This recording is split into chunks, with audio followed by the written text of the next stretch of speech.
Hey there everyone, it's Laura here from Laura's Creative Pages and Cards on day 23 of our series of 31 cards. We are going to make this really pretty birthday wishes card today. So we need our card base, which is the 5.5 wide by 4.25 high. Then we're going to need a piece of ballerina cardstock cut at 4 3/4 by 3.5.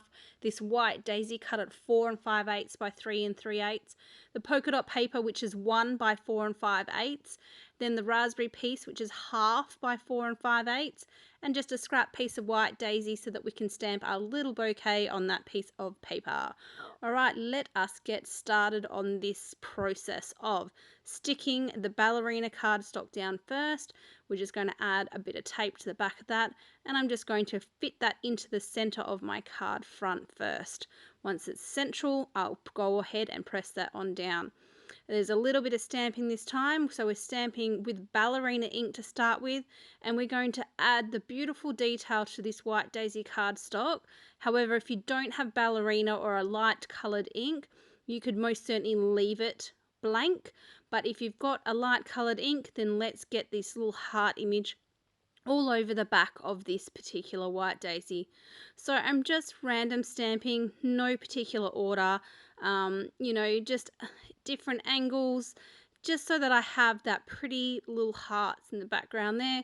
So when I'm stamping, sometimes I'm only getting partially part of the heart on the paper, and yeah, just twisting it a little bit so they're not all symmetrical. And with random stamping, that's exactly what you want it to be. You just want it to be really random. That's the best way to get a really fun background. Alright, so now that that's all stamped on and I've got those hearts all over that background, I'm going to add this piece to my card. It's just going to need some tape on the back, and it's going to fit in the center of that ballerina cardstock, just like so. Perfect. Okay, we're going to add the polka dot paper on next, and that's just going to fit. It fits from the left to the right side of the white daisy card, and we're just going to place it towards the bottom of the card. Okay, so we don't want it exactly in the center. Now we are going to add our birthday wishes to this raspberry cardstock. So it's the curved ones which we're going to straighten out, which I have done a lot of in this series. It simply works really well with all the card layouts I've been doing. So we're using the black ink. So we're starting off with the birthday, and we're stamping that quite far to the left hand side of that raspberry. And I'm just going to peel this on off, and I'm going to grab the wishes. Same thing, I'm going to straighten that out on the block. And then I'm going to ink that one up in black, and I'm going to stamp that to the right hand side of the cardstock with a gap in between, because that's where our bouquet is going to fit. Okay, so we're going to take this one here and we're going to add this one on just with the tape as well. But before we go ahead and do that, let's get the bouquet stamp set, and we're going to add that one to a block. And again, I'm going to use the black ink for that one and just stamp that on my scrap piece of paper. So just ink it up well and press it on down. So that's ready to be coloured in with a variety of colours, and then it's going to be cut out. So I'm just going to go ahead and do that, and there we go. So my bouquet has been coloured in with a variety of colours, and then it's been fussy cut out. Right, so now we're just going to tape the birthday wishes on with some adhesive. So just 3 pieces of tape is all it needs, and that's going to fit in the centre of the polka dot paper.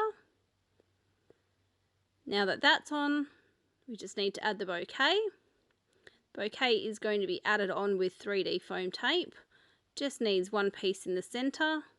So not a large piece, not a small piece either, just 1 good piece. And before I press that on down, I'm going to quickly run through and put my journal penmanship onto this birthday wishes piece of card. I want to do that before I stick the bouquet on. And as it goes on, you can just see what a difference it makes by adding that little bit of black journal pen. Right, removing the back of the 3D foam tape, fitting that in the centre so that we can see the birthday and the wishes. And then I'm just going to finish this particular card off with some silver gems. The silver glitter gems they just, tiz it up a little bit and make it a little bit more special. And what I have absolutely loved is that I have created the most variety of cards from this one stamp set and one paper pack, and this one is a really, really pretty card. So that is day 23 done. Thank you so much for being here with me. I really appreciate it. Bye.